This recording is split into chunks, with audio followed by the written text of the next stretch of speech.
ने गोटे भारतर नागरिक भाव में कहबी जे आमर देशर संविधान हूँ सर्वाग्रे एवं देशर पार्लियामेंट देशर सुप्रीम कोर्ट एवं अन्यान्य संस्था गुड़िक संविधान द्वारा सृष्ट तेणु संविधान उपरे केही नुहंती संविधान उपरे पार्लियामेंट नुहे संविधान उपरे सुप्रीम कोर्ट नुहंती संविधान उपरे अन्य कौन से अनुष्ठान व व्यक्ति विशेष नुहंती आम समस्ते संविधान द्वारा निर्देशित नियम अनुसार देश चले एवं देशर समस्त गणतांत्रिक संस्था सरकार समस्ते देशर संविधान अनुसार निजको परिचालित करती द्वारा गणतंत्र सुदृढ़ हुए। तेणु द्वितीय कथा हूँ जे सुप्रीम कोर्ट होती संविधान रा इंटरप्रिटर संविधान एवं देशर आईन विभिन्न विधि व्यवस्था इंटरप्रिटेशन मानवर सुप्रीम कोर्ट करती मानवर विचारालय करती एवं विचारालय जो निष्पत्ति ग्रहण करती विचारालय जो निर्देश दियंती ताको समस्ते ग्रहण करती से आज भारतवर्षर गणतंत्र पृथ्वीर अन्यतम सर्वश्रेष्ठ गणतंत्र भाव में परिचित। तेणु जड़े मान्यवर भारतीय जनता पार्टी जड़े मान्यवर लोकसभा सदस्य श्रीयुक्त निशिकांत दुबे सुप्रीम कोर्ट को एवं सुप्रीम कोर्टर प्रधान विचारपति को आक्षेप करी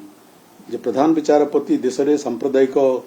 दंगा सृष्टि करुछंती एपरी मंतव्य अत्यंत दुर्भाग्यजनक मंतव्य अटे। यह ग्रहणीय मंतव्य नुहे एवं यह संविधान प्रति अमर्यादा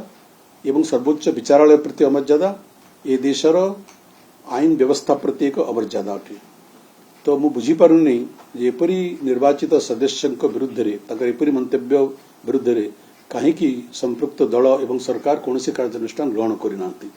यह निंदा करने मोर भाषा ना।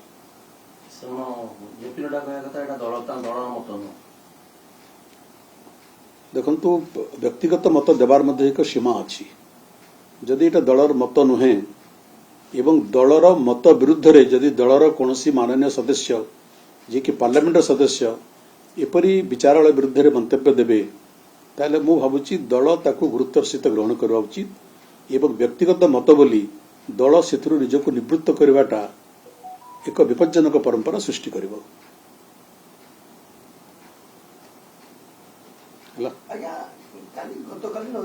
सभापति बड़ बार्ता देले लोकों पाखक सेवार बार्ता नहीं जावाई गोटे उपदेश देले समस्त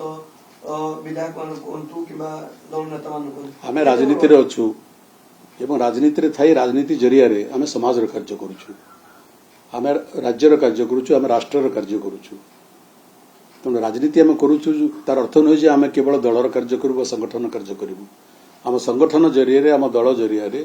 आम समाजर राज्यर देशर कार्य करने आम अभिप्रेत।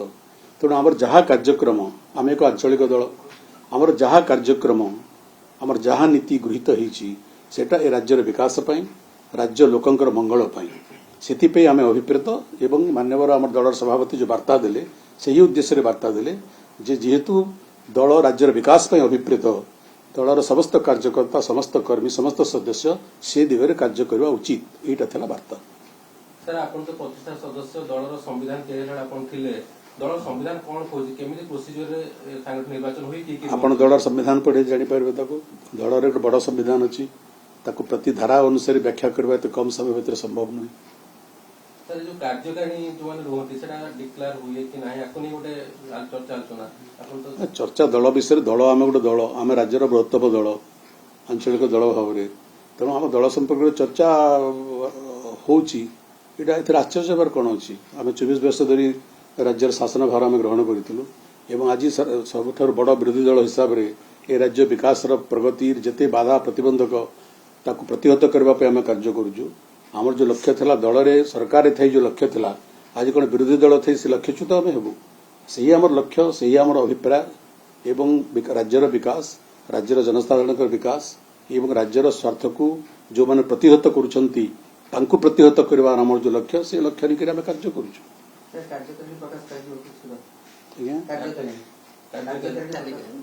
यथा समय हम मु कहली पर आपण आम संविधान पढ़िले सब कथा जानी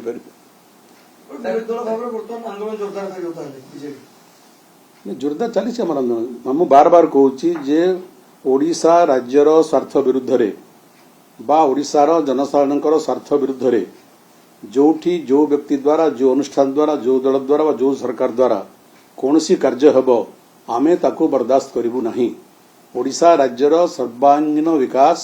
उन्नति प्रगति बिजु जनता दल एकमात्र लक्ष्य से दिगरे आमे कार्य करूथुलु